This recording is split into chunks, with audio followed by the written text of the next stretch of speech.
ইরানের বিভিন্ন স্থানে যৌথ হামলা চালিয়েছে ইসরায়েল ও যুক্তরাষ্ট্র। শনিবার স্থানীয় সময় সকাল 10টা নাগাদ চালানো হয় ক্ষেপণাস্ত্র হামলা। রাজধানী তেহরান সহ দেশটির বিভিন্ন স্থানে ছোড়া হয় মিসাইল। বিমান হামলার পাশাপাশি যুদ্ধজাহাজ থেকেও ক্ষেপণাস্ত্র ছোড়া হয়। তেহরানের বিভিন্ন আবাসিক এলাকায় বিস্ফোরিত হয় এই সমস্ত মিসাইল।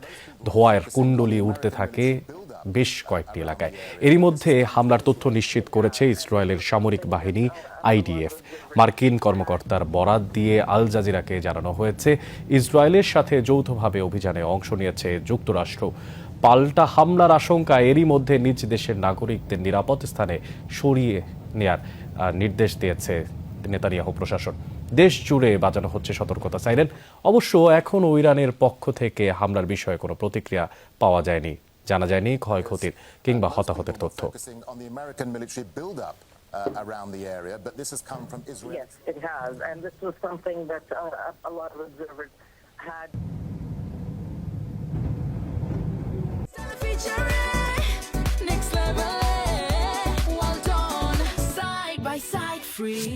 ইরানে ইসরায়েলের হামলার পরপরই সতর্কতা জারি করা হয়েছে কাতারের মার্কিন দূতাবাস সহ বিভিন্ন স্থাপনায়।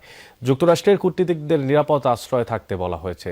দর্শক, এই বিষয়ে বিস্তারিত জানাতে কাতার থেকে এই মুহূর্তে আমাদের সঙ্গে যোগ দিচ্ছেন সহকর্মী আকবর হোসেন বাচ্চু।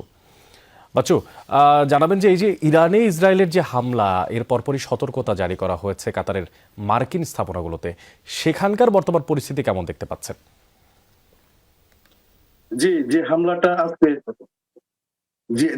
আজকে হয়েছে সেটি কিছুক্ষণ আগের যেটি আমাদের গণমাধ্যমে এসেছে। আসলে এখন পর্যন্ত এখানে স্থানীয় যারা আছে, অর্থাৎ এখানে স্থানীয় যে কর্তৃপক্ষ আছে তাদের কাছ থেকে এখন পর্যন্ত আমরা কোনো নির্দেশনা এখন পর্যন্ত পাইনি। এবং আমাদের যারা প্রবাসী বাংলাদেশি আছে তারা হয়তো বিভিন্ন সোশ্যাল মিডিয়া সহ বিভিন্ন জায়গাতে তারা দেখতে পাচ্ছে যে এইখানকার স্থানীয় যে প্রশাসন আছে তারা এখন পর্যন্ত কি প্রস্তুতি নেই সেটি তারা তাদের নাগরিকদেরকে জানাবে।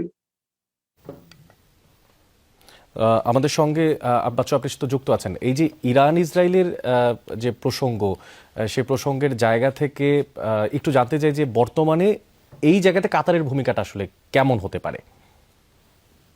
কাতার তো যেটি আগে থেকে করে আসছে, সবসময় কাতার সবসময় শান্তির পক্ষে, এবং কাতার এই যুদ্ধ যেন যে কোনো জায়গাতে যুদ্ধ যখন শুরু হয় তখন কাতার কিন্তু মধ্যস্থতার ভূমিকাই পালন করে। সেক্ষেত্রে কাতার সবসময় চায় যে মধ্যপ্রাচ্যে একটি শান্তি বিরাজ করুক। আমাদের সঙ্গে বাচ্চু ছিলেন, আকবর আলু বাচ্চু যুক্ত ছিলেন। ইরানে ইসরায়েলের যে হামলা, তার পরপরই সতর্কতা জারি করা হয়েছে কাতারের মার্কিন স্থাপনাগুলোতে। তার বিষয়ে সবশেষ তথ্যপত্র জানছিলাম তার মাধ্যমে।